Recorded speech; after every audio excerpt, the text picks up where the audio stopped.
기독교인이 아니라도 상담에 관심이 있으면 들어봄직한 최유연의 성경 말씀 나눔 시작하겠습니다.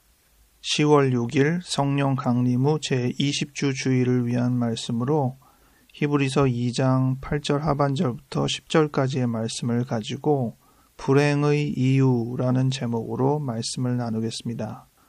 여러분은 최근에 어떤 불행을 또는 어떤 어려움을 경험하고 계시나요? 그리고 그 불행의 원인은 어디에서 온 것이라고 생각하십니까? 불행은 항상 이유가 있을까요?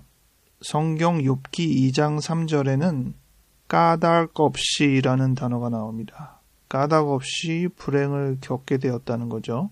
우리가 아는 사고나 피해의 부분은 우리 스스로 이유가 없는데도 불구하고 불행이 찾아오는 예로 들 수 있습니다.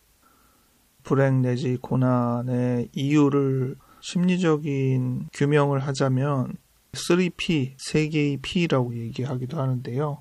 첫 번째 P가 Predisposing Factor, 과거에 기본적으로 갖고 있는 취약적인 요인입니다. 이런 요인이 성장 전반 부분에 깔려 있어서 이미 무슨 문제가 생길 법한 이유가 구성이 되어 있다는 것이죠.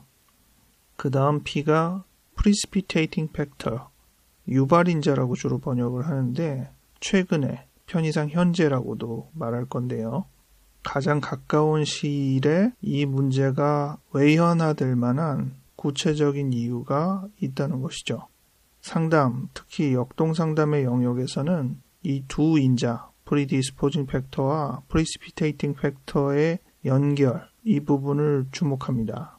두 부분은 매우 흡사합니다. 폭탄과 도화선과 비슷하게 현재의 요인이 과거의 요인을 촉발시켜서 숨겨있던 문제를 겉으로 표출하게 만드는 것입니다. 세 번째 이 P가 Perpetuating Factor인데 지속인자라고 번역을 하기도 하고 미래의 부분이죠. 그래서 이것은 원인이 아니라 예후, 즉 어떤 문제의 앞으로의 과정이 어떠할지에 대한 부분을 말하는 것입니다. 이러이러한 요인 때문에 상황이 더 나아질 수도 있고 이러이러한 요인 때문에 상황이 더 나빠질 수도 있다는 이야기를 하는 것이 Perpetuating Factor에 대한 이야기입니다. 이것을 원인으로 언급하지는 않습니다. 과학이나 심리 영역에서는 모든 요인을 과거와 현재로 보는 것이고 미래는 앞으로의 과정, 예후에 관련된 것으로 보게 되어 있습니다. 그런데 종교 영역에서는 불행의 이유를 미래에서 찾는 부분이 많이 나와요.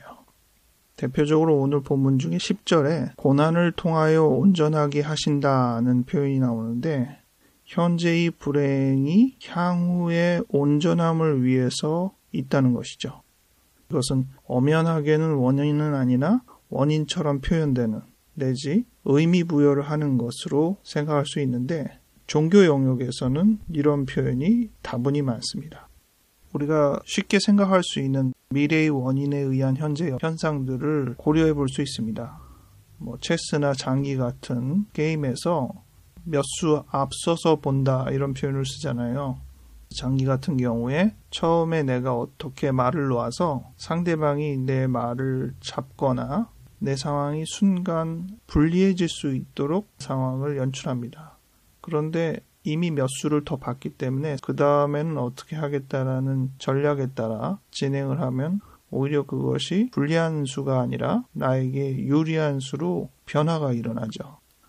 전쟁에서도 유인작전이라고 해서 처음에는 뭔가 불리해 보이는 상황을 연출하는데 알고 보니 그것을 통해서 오히려 본인에게 유리한 상황을 만들어내는 경우가 있습니다. 이렇듯 앞으로의 어떤 것 때문에 미래의 어떤 상황 때문에 현재의 순간 불리한 잠시 불리한 상황이 벌어지는 예들은 많이 있다는 것이죠. 그래서 원인이 꼭 과거 현재에만 있는 게 아니라 미래에도 있다라고 말하는 게 꼭 틀린 말은 아니라고 알 수가 있는 것인데 이렇게 되려면 아주 중요한 명제가 있죠. 전략적이라는 표현처럼 이미 계획되어 있어야 한다는 겁니다. 지금의 어떤 상황이 미래까지 이어진다는 게 계획되어 있어야 한다는 것이죠. 물론 인생 사는 동안에 우리가 중간에 어떤 어려움을 미리 계획해서 상황을 벌리는 경우도 있습니다.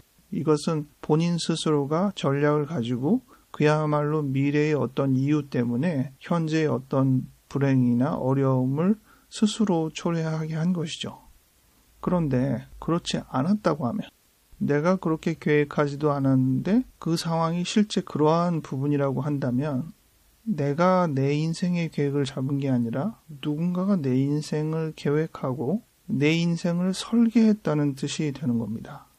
이런 표현은 과학이나 심리 영역에서는 나올 수 없는 표현이고, 종교 영역, 신이나 더 큰 힘이 나의 인생을 관여하고 설계하고 있다는 생각이 동의될 때에만 가능한 표현이 되는 것이죠. 맞고 틀리고를 떠나서 이러한 설명이 우리에게 주는 힘은 매우 강력합니다. 누군가가 인생의 어려움, 불행을 경험하고 있는데 그것이 부정적으로만 판단할 일이 아니라 결과적으로 더 큰, 더 성숙해지고 더 온전해지기 위한 하나의 과정으로 계획된 것이라고 말할 때 많은 위안이 되고 현재의 어려움을 충분히 감내할 수 있는 힘이 되는 것이죠. 오늘 성경 본문은 불행의 경험을 하는 대표적인 대상으로 예수가 나옵니다. 8절 하반절에 보면 아직이란 단어가 나오죠. 만물은 예수에게 복종되어야 하는 것이 기본이라고 볼 수 있는데도 불구하고 아직 그런 현상이 벌어지고 있지 않다는 것입니다. 9절에 보면 그가 천사보다 잠시 동안 못하셨고 또 죽음의 고난을 받았다. 이런 표현이 나오는데 이것이 생전에 그가 충분히 우리가 기대하는 완전함을 이루지 못하고 뭔가 부족해 보이는 고난과 불행과 슬픔의 결과를 일으키는 것으로 그의 인생이 포장되었다는 것이죠.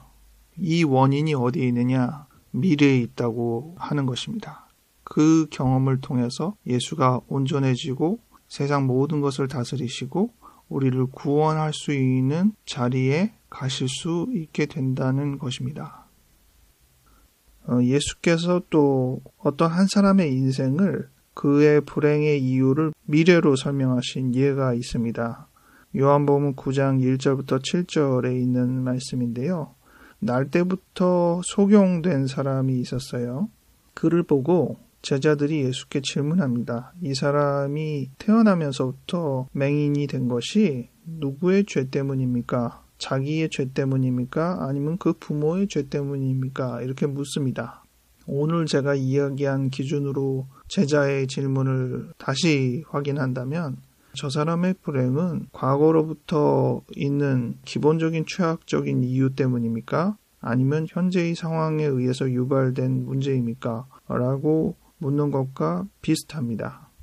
그런데 예수께서는 그에 의해서도 아니고 부모에 의해서도 아니다. 이는 하나님이 하시는 일을 나타내고자 합니다. 이렇게 이야기하였어요. 과거도 아니고 현재도 아니고 앞으로 하나님께서 하실 일을 위해서 그 사람이 맹인이 되었다는 것입니다. 그리고 예수께서는 그의 눈을 뜨게 하셨죠. 맹인된 이유가 과거의 어떤 이유도 아니고 그의 생전의 어떤 삶의 결과도 아니라 지금 이 순간 그가 눈을 뜨게 되므로 하나님께서 어떠한 분인지 그리고 예수가 어떠한 분인지를 알리기 위한 표징으로 그가 그렇게 태어났다고 말하면 어떻게 보면 좀 억울하기도 하고 어떻게 보면 억지로 끼워 맞추는 것 같기도 하고 그러는 거 아닙니까? 그런데 본인 입장에서 보자면 그의 삶의 여러 가지 부분들이 훨씬 더 값어치 있게 포장되고 의미 부여되는 것을 우리가 알 수 있습니다. 그래서 맞느냐 틀리느냐는 차치하고 우선 우리의 삶의 불행의 이유가 미래에 있다는 이 개념을 어느 정도 수용하는 입장에서 여러분이 현재 갖고 있는 불행을 재해석해보는 기회가 있었으면 좋겠습니다. 우리의 삶에 이해 안 되고 까닭 없이 주어진 불행도 나의 성장과 온전함을 위한 하나의 과정이 되기를 진심 기대합니다. 기도하겠습니다. 하나님, 어려움에 처한 영혼들을 위로하여 주시옵소서. 이유 없이 당하는 고난에 대해서 힘들어하고 있는 많은 이들을 주님께서 붙들어 주시옵소서. 왜 이런 일이 나에게 벌어졌는지 도무지 알지 못하고 있는 영혼을 주님께서 그의 불행의 이유를 찾아주시기를 바라나이다.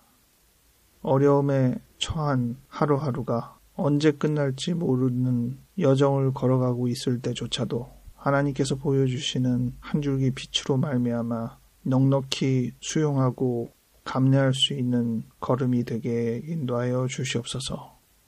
감사드렸고 예수님 이름으로 기도하였습니다. 아멘.